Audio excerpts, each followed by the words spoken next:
Hello underwater photographers, I'm Brent Durand and I shoot a lot of underwater photos. And I am playing the air drums because today we're going to talk about lights, lighting, and why you need to have artificial light underwater when shooting underwater photos and videos. So without further ado, let's dive into the tutorial. This particular video is brought to you by SeaLife, so be sure to check out SeaLife cameras and Sea Dragon underwater lighting systems at your local dive shop. Let's cue the intro.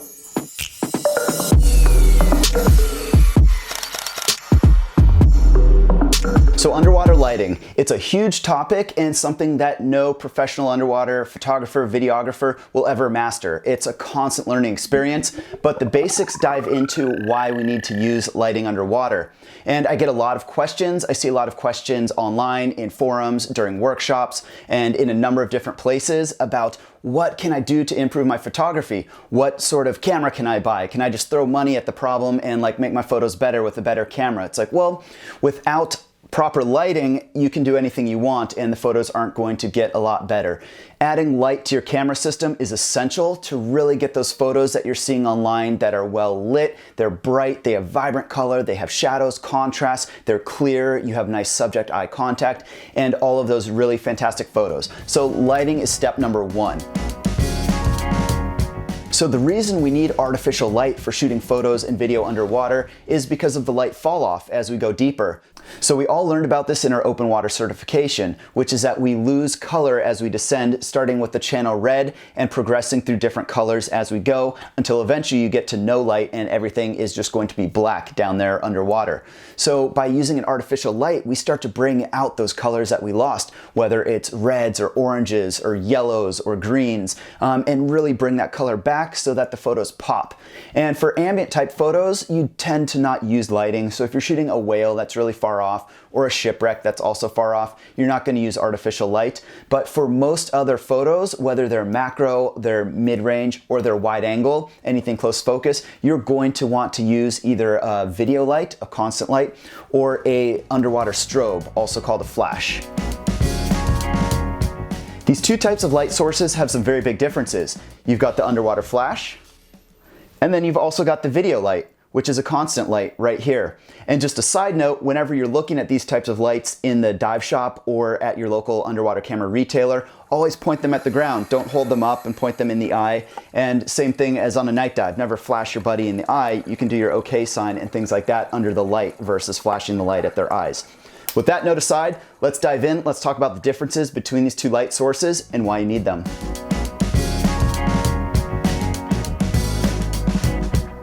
So first off, we're talking underwater strobes, and these flash and are hands down the most popular way to shoot still photos because they create this bright flash. And what that does is it is way more powerful than a video light or constant light. So it's going to deliver bolder colors, stronger contrast, stronger shadow delineation, and other factors for our still photos. It's also a very, very bright light that fires very quickly, meaning it freezes action. So if you have subjects that are moving around, it is able to capture that action and freeze it. So you'll get sharp pupils of eyes and things like that.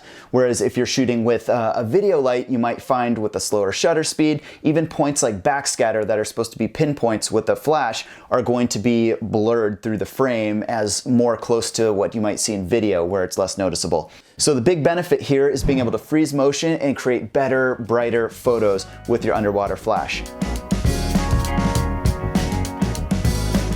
So this particular flash is a SeaLife Sea Dragon Universal Flash. And what it does is it has a automatic and a manual setting, like most of the strobes and flashes that are out there. So I always recommend to people, try to find a flash or a strobe that has both automatic plus manual. There are a couple beginner-focused strobes that have only automatic settings, but you really want to look for both so that as you graduate from automatic into more manual settings to create your custom effects, you can keep that strobe with you and it's more of a long-term investment. So certainly something I like. You can shoot on both, it's no problem, with automatic, also known as TTL, or manual, but look for the strobe that has both. So the way these strobes are fired is through a fiber optic cable, and essentially what that does is transfer light from the camera's onboard flash to the strobe, which then fires.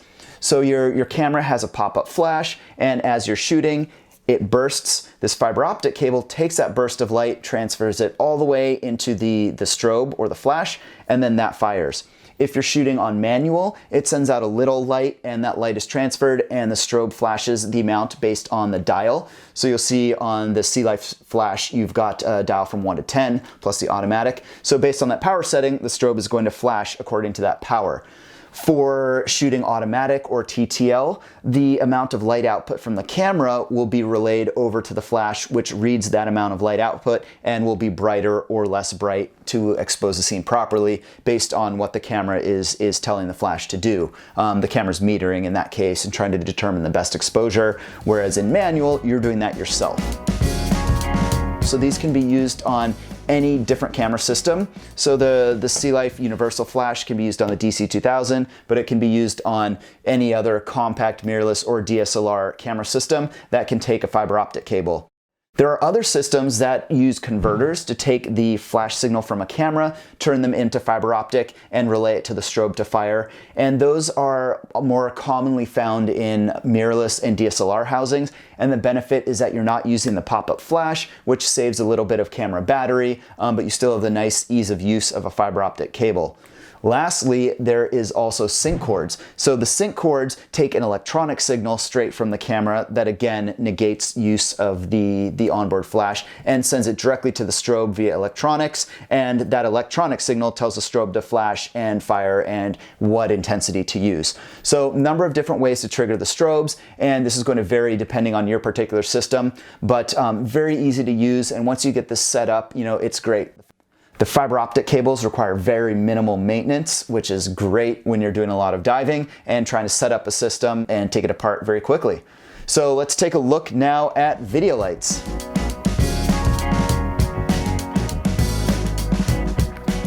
So for video lights, let's add one to our system here. There we go. We're attached and ready to shoot video. And generally, video lights are used primarily for video. We turn it on. And here we go, we've got our constant light, so we can shoot for any number of seconds or minutes as we're getting the shot. One of the things I keep in mind is that for most lights out there, the burn time at 100% power is about 60 minutes. So keep that in mind. Try not to keep the light on throughout your entire dive because it will run out of power, especially if you're trying to get through 2 or 3 dives during the day. So something to keep in mind, if you have a nice strong light, like this is the SeaLife Sea Dragon 5000 lumen, that is going to create a lot of power and you might not need to be running the light at full intensity. So turn it on and then you can cycle through the power modes to find the right intensity for what you're shooting. If you're shooting very close to something, you might not need the full power or the full 5000 lumens that the light has in order to light the subject. You might be okay shooting at 2000 lumens. So that's something to consider when choosing your light. Another question I'm asked quite a bit is, do I go with one light or do I go with a 2-light system? So let's say we're going here and we want to take the flash off and we're trying to build a 2-light system. Boom, here we go, 2 video lights. This to me is much better for wide angle. We can adjust the lights out here, and now when we're shooting a reef or something really wide, we've got a nice field of view. We've got our video lights nice and even lighting up the whole scene in front of us, where one light might be a little better if we're trying to shoot macro. So let's pop this off right here. So now we've got a smaller field of view and we've got our one light, so we can be really focused here in what we're shooting with our single light. And it can have any number of lumens that we want because you're shooting very close. The stronger isn't necessarily essential when shooting those.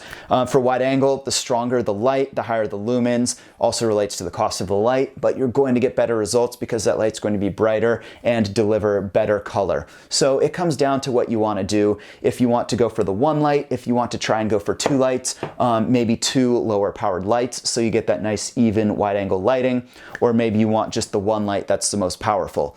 So, it's up to you. Definitely something to consider in talking to your local dive shop or underwater camera retailer. They'll be able to point you towards the right light for your budget and what you're really looking to shoot. But the nice thing is having that flexibility with the video lights. And just like our strobe, these lights really help bring the light back into the scene. Now, I mentioned shooting a lot of video with video lights, constant lights, but we can also shoot still photos. So with that, we can shoot in automatic or in a manual setting. Let's turn this one on again. And what you're doing if you're shooting automatic is the camera is metering for the light it sees available in front of the camera. If you're shooting on manual, you're the one controlling the exposure of the camera based on what you're seeing through the scene. So this light is constant. It's not like if you were firing the flash that just has a burst of light and you're judging exposure based off of looking at the image or view. You know, this is exactly the way the scene's going to be when you have this light on. So it does make manual exposure easier. With these video lights, you're going to use a slower shutter speed, which could create some motion in certain subjects and things like that. So there's certainly pros and cons to using the video light or the constant light when shooting still photos. So something to consider. Certainly a universal solution in building your first camera system might be to get a single light with a smaller system. And now you're good to go, you know, nice compact. You can clip the system off on your BCD and go from there. So maybe you want one light, maybe you want the two lights, maybe you want a flash and a light because you really want the still photos and the video lights. So, you know, depending on what you want to accomplish, there's a number of different lights with lumen counts at different price points, as well as a flash that lets you capture all of those unique subjects, whether they're photos or videos. So that's pretty much it. We've learned that we really want to have artificial lighting underwater, whether we're shooting still photos or video, and we can go the route of a flash for still photos or a constant light for underwater video or even for photos as well. So there's a lot of choices out there, and if you have any questions, as always, please put them in the comments below. I'll be sure to answer all of them. And if you're not subscribed, please subscribe to our channel. Got a lot more tutorials coming at you. And lastly, big thanks to SeaLife for sponsoring this video tutorial with all of their lights and gear. I look forward to seeing you guys in the next one. Thanks.